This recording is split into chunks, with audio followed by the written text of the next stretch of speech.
Kan tadi saya bilang menebalkan. Dia pada ucapan saya tuh mendukung Bapak, Pak.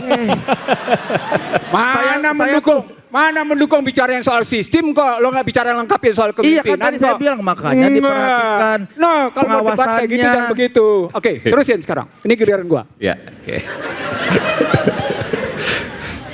Berdebat akademik itu sehat. Dan sekali lagi saya belajar betul. Berdebat akademik yang sehat dia tidak pernah menyentuh soal pribadi. Itulah yang namanya kesehatan intelektual. Belajar nih ya, kita belajar di sini.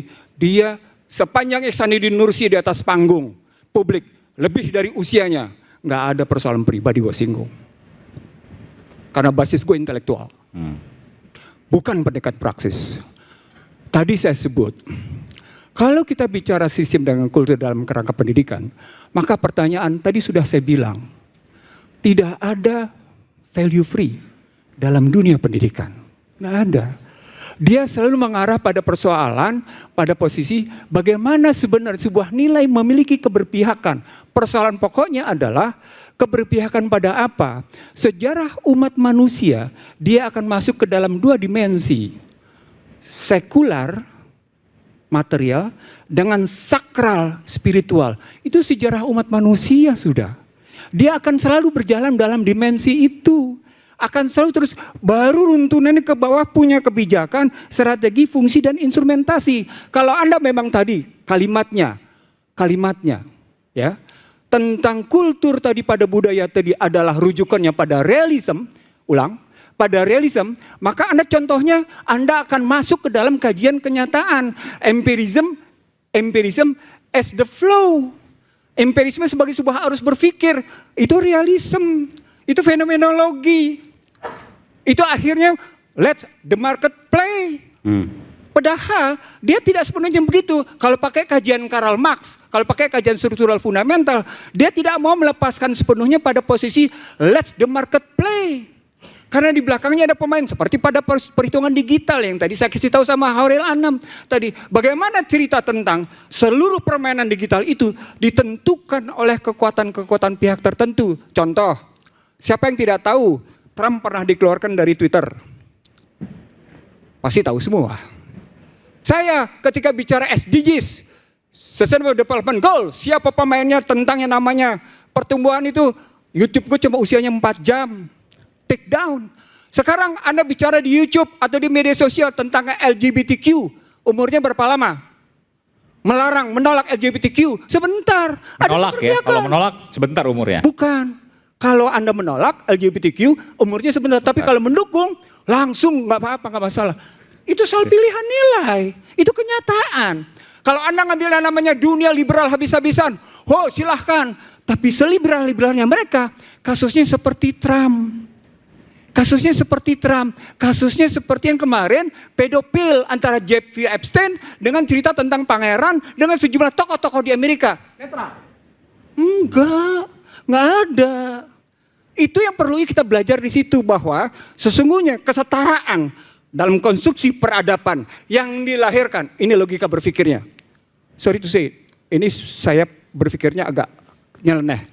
Kalau kita ngelihat kesetaraan sebagai sebuah ilusi dan ilusi tadi dipaksakan dalam digital, lalu kita bilang ini persoalan sistem dan nilai, lalu kita bilang, oh bagaimana cerita tentang kehidupan kita?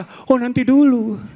Harus dilihat dulu pemain-pemain yang ada di belakangnya, para penentu-penentu yang di belakangnya. AI, bagaimana ditentukan oleh yang namanya feeder algoritmanya. Yeah. Dia tidak berdiri sendiri. Nah, dari cara berpikir begini, maaf. Dari cara berpikir begini, di sini saya melihat kita ketinggalan zaman. Jauh sekali. Indonesia maksudnya? Jauh sekali. Perdebatan-perdebatan tajam yang tampak melibatkan kepribadian, tapi melibatkan kecanggihan, lihat nih tangan gua, kecanggihan berpikir, aduh ketinggalan zaman banget. Gua ikut semua perdebatan di luar yang tajam-tajam itu, luar biasa sekali. Tapi tidak ada menyentuh soal-soal yang kelihatan memojokkan, no, fair-fair aja berpikirnya, biasa-biasa aja. Tadi saya kutip misalnya, bagaimana Harvard kemarin baru menerbitkan Wire for Word. Wih dahsyat perdebatannya. Itu bagaimana relasi narrow language itu dengan realism ditarik dengan bagaimana pembentukan bahasa ditarik ke dalam pembentukan digital. Yang digital tadi ternyata ditentukan oleh segelintir orang. Ayo siapa mikir di Indonesia kayak gitu? Ayo siapa? Bisa kita lihat. Di situ saya saya baru ngomongin sekarang nih karena kebetulan saya baru bacanya kemarin.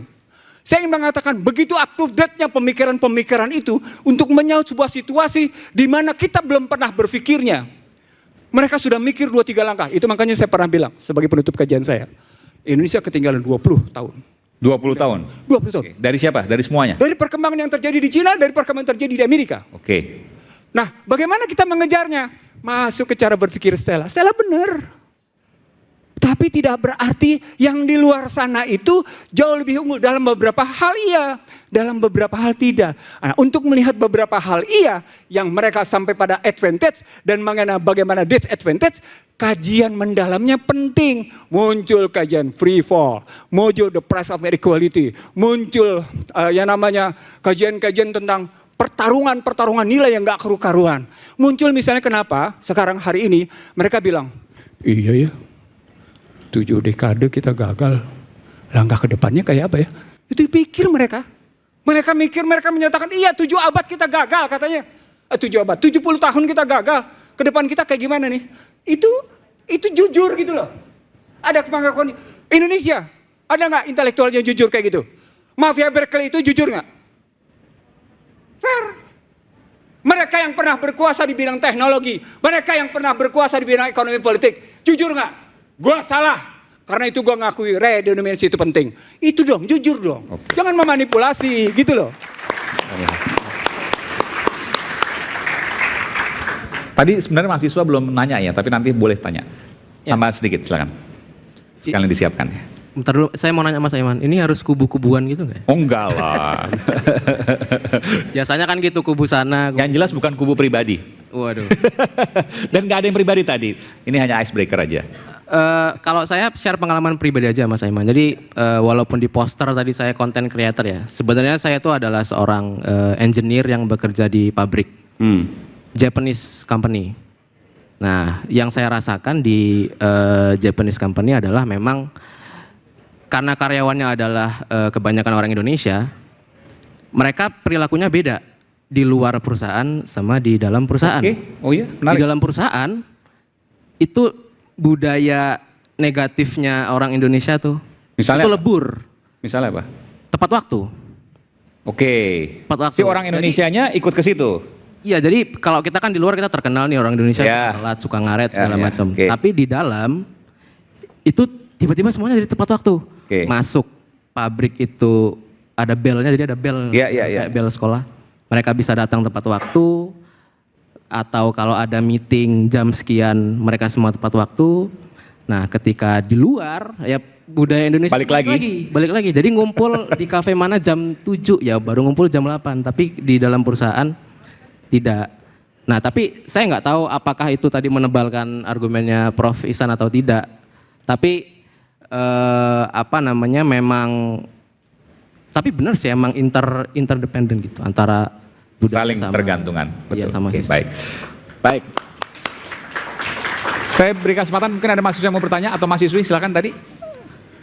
Oke. Wah langsung oke. Silakan Mas, perkenalkan diri.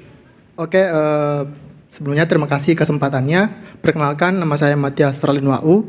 Saya dari Institut Tarumanegara. Yang menjadi permasalahan saya, jadi banyak dari teman-teman itu agak kesusahan untuk masuk ke PTN yang mana cita-citanya itu masuk PTN. Iya, karena ini kan jalur untuk masuk ke perguruan tinggi negeri ada 3. Jalur prestasi yang namanya SNBP, lalu jalur ujian tertulis SNBT, itu setelah SNBP semua orang bisa mengikuti SNBT, dan juga jalur mandiri setelah SNBT.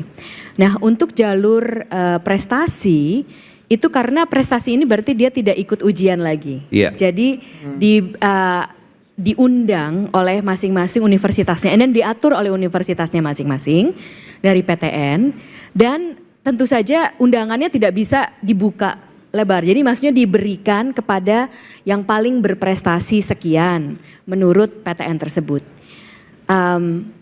Kalau misalnya ditanya itu adil atau tidak, saya rasa tidak bisa sangat sulit ada di dunia ini yang bagi setiap orang itu seadil-adilnya. Tetapi kalau misalnya mungkin pertanyaan yang bisa kita tanyakan, tentu saja saya sangat mengerti keinginannya ya. Tapi pertanyaan yang bisa kita tanyakan, sistem apa? Selalu kita memikirkan alternatif.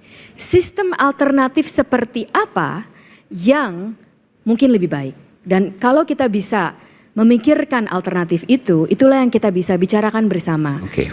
Jadi kalau kita hanya bicarakan sistem yang A ini nggak bagus, nggak adil, tapi kita belum memikirkan alternatifnya, saya rasa ini akan kita mungkin jalan di tempat. Tapi saya sangat mengerti.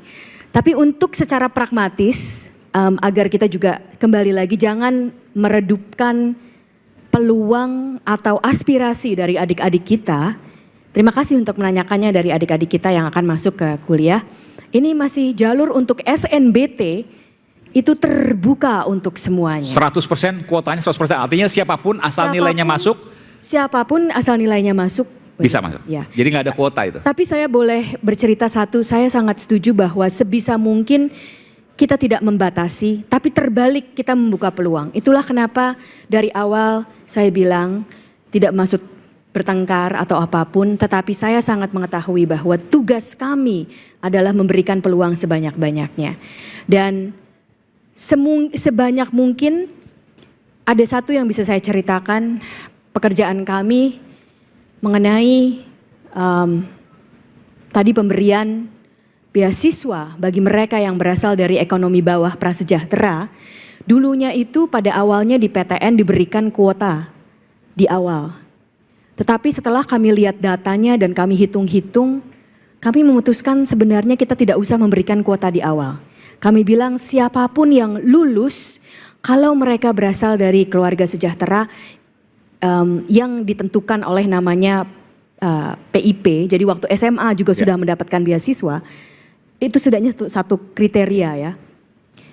Kriteria yang tidak sempurna tapi setidaknya kita bisa pakai itu sementara, itu akan diberikan. Sehingga universitasnya istilahnya tidak usah terlalu pusing mikir-mikir nih saya cuma bisa berikan segini. PTN, ini hanya untuk PTN. Jadi saya sangat mengerti aspirasi dari adik sekalian. Ya mungkin saya rasa sejak PTN nyari duit sendiri itu yang makin sedikit itu kesempatan buat umumnya ya. Kalau zaman zaman dulu kan zaman masih pakai APBN cuma 2 pilihan masuk UMPTN tuh antara PMDK yang undangan tadi atau UMPTN. Udah.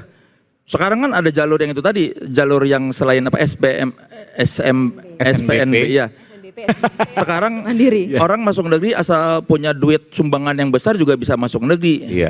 Kalau dulu beneran fair ya udah antara kita PMDK atau UMPTN. Nggak ada kita punya duit besar. Saya mau nyumbang ke kampus berapa ratus juta otomatis diterima. Nah sekarang tuh memang ya itu saya kan teman-teman saya banyak yang dosen jadi memang karena kebutuhan membiayai kampusnya itu jadi ada pilihan-pilihan seperti itu dan makanya kuota di yang umumnya itu jadi tidak kecil. Sebanyak zaman dulu. Kalau zaman dulu satu fakultas bisa berapa ratus, sekarang sejak dibagi-bagi itu memang jadi makin sedikit.